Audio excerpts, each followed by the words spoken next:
Are you wondering how you can add beautiful feels and licks to your favorite songs? How you can go from just playing simple chords to something like this?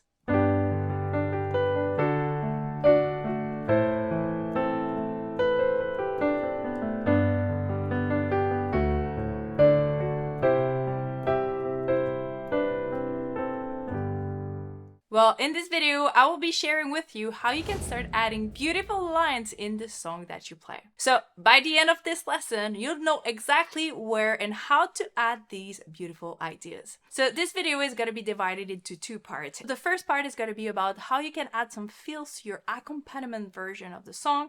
And the second part is going to be how we can actually add some licks in between the melody lines. I will pick a few concepts from my previous video, 10 beautiful pop piano feels and lick to show you. So if you haven't seen the video, you can get the link down below in the description along with the free PDF of all these 10 beautiful ideas that you can do. Alright, so for this lesson, I'll be using the song Knocking on Heaven's Door to share these ideas. So that song is in the key of G major, and we're going to be using 4 chords. So we're going to have G major, G, B, and D. We need to have D major, D, F sharp, and A. We're going to have A minor, A, C, and E, and C major, C, E, and G. And basically the chord pattern for this song is going to be G, D, A minor, and going back to G, D, and C. And this is what we're going to be using on and on. Also, you're going to see in my playing that I'm using the different chord inversion of these chords, so make sure that you start learning these if you're not familiar with them.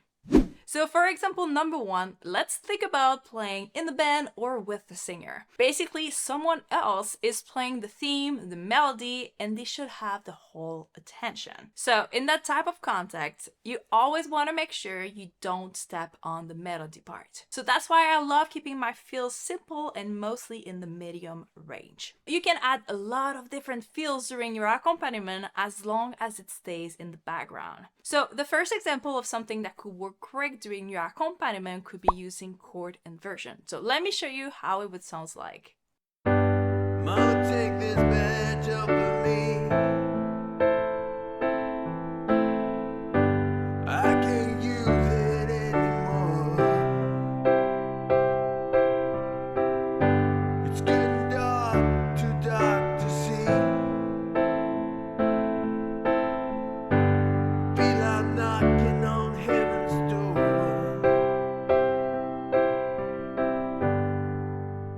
So as you can see, I'm really simply using the chords and I'm moving the chord using chord inversion. So when you're playing, instead of playing the same chord inversion in quarter note, for example, you could also move with the chord inversion like this.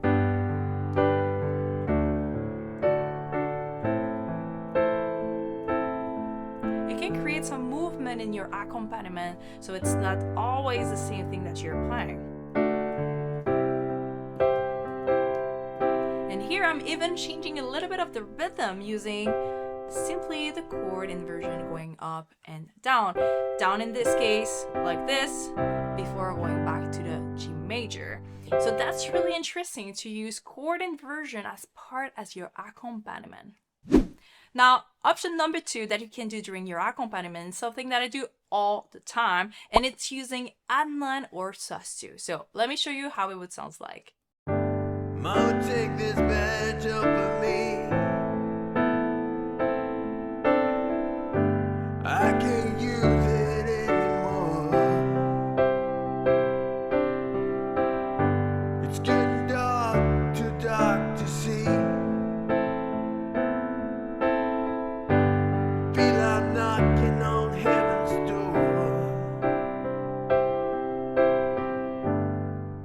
So let's just recap for a second. What is an add-9 and a sus2? So the add-9 is basically when I add the 9th note of the chord. So this is A for G within the chord. So we can play it over here or in the chord right here. So this is the add 9. We're adding the 9th note of the chord.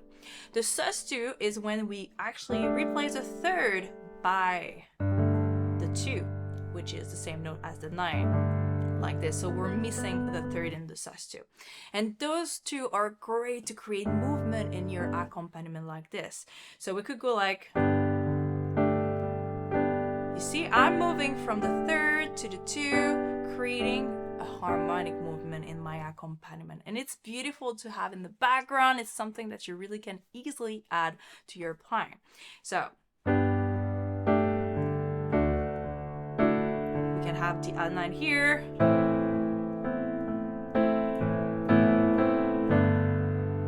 So it sounds more full actually when we're adding this right here. So the add 9 here, again, sus2, sus2 maybe here, add 9, sus2 on this chord is great, and back to G. So really having fun with the sus2 or the add 9 is amazing if you want to play some pop song. Alright, now let's talk about the third option that you can do during your accompaniment if somebody else is singing the melody. You could actually add arpeggios and use arpeggios to move around and create beautiful rhythm patterns. So I want to show you how it sounds like using this song. Mama, take this badge off of me. I can't use it anymore.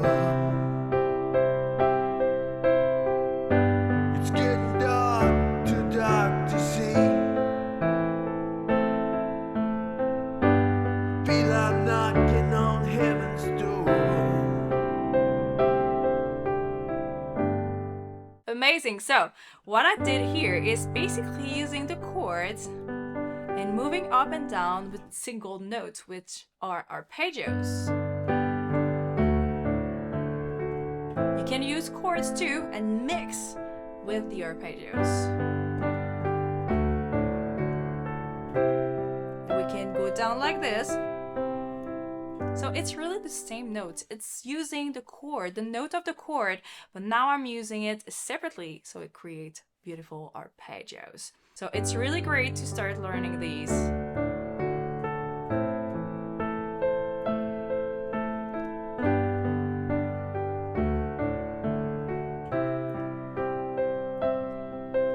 You can even add some rhythm, just like with the chords.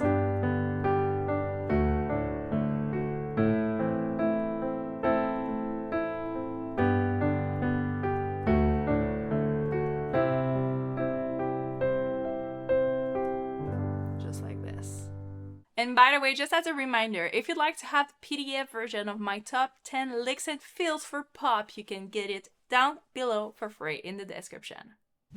Alright, now let's dive into part 2 about how we can actually add licks in our accompaniment. So when the melody stops or when there's an instrumental break, you can actually add more licks in there. It's kind of answering the melody line. So the first example of something that you can do is using a very cool lick. So let me show you how it would sound like. Mama, take this badge off of me. I can't use it anymore. It's getting dark, too dark to see. Feel I'm knocking on heaven's door.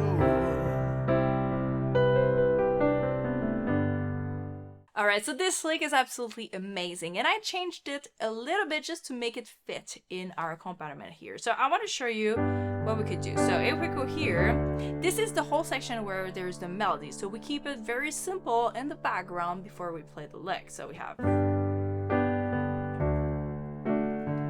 Alright, and here... back to G. So basically, I'm using the lick in G major. Like this before going there. But when I do the same lick on the A minor, it's actually so pretty because those are the same notes. They're based on the G major scale, but played on the A minor, it creates really a beautiful melody. And I'm doing the same lick on C major. So the notes are kind of moving, and that's what it's interesting. So what's happening here? 3, 4, 3, 1, 5, 4, 3, and usually the lick goes to 1, but instead of going there, I'm going to this one. So I can go back to the G major. All right, so if I play this, I'm simply adding here back to this one. So this is really like the straight licks, it's all 16 notes. So we have these 1, 2, 3, 4, back here. And same thing on C. So it's in between the melody line, as you can remember. Alright, so the second time, I wanted to show you an example of something that you can like change. Just use the idea of this and move around with the rhythm, and that's what happened. So I started somewhere else in the rhythm instead and created a new idea based on the first leg. So I was like,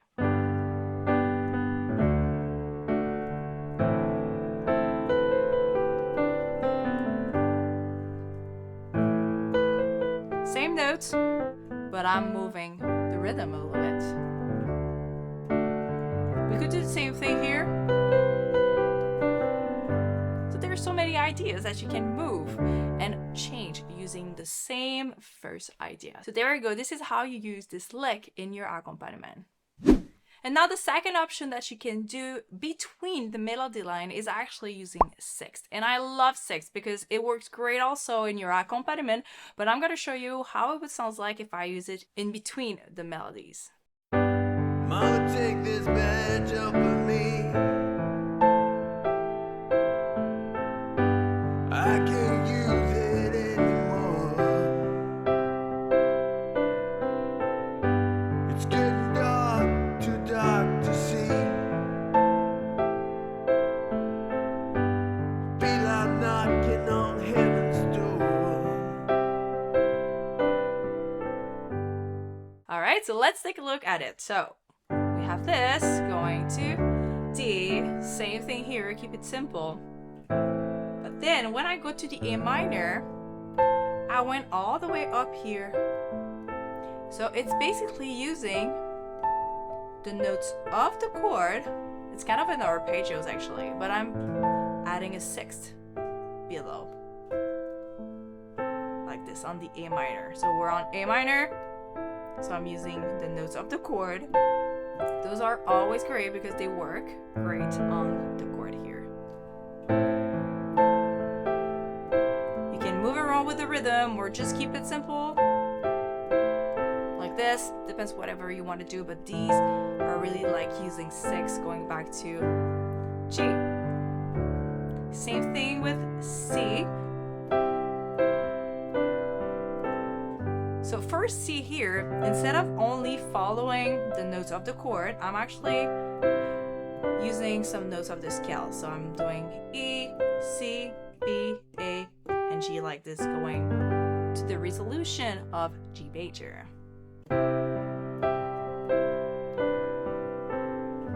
And adding some rhythm like this, it works great creating this inner melody in your playing, moving down and to the G over here. So there's so many things that you can move around with the six. This is a beautiful idea that you can use to add some licks into your accompaniment.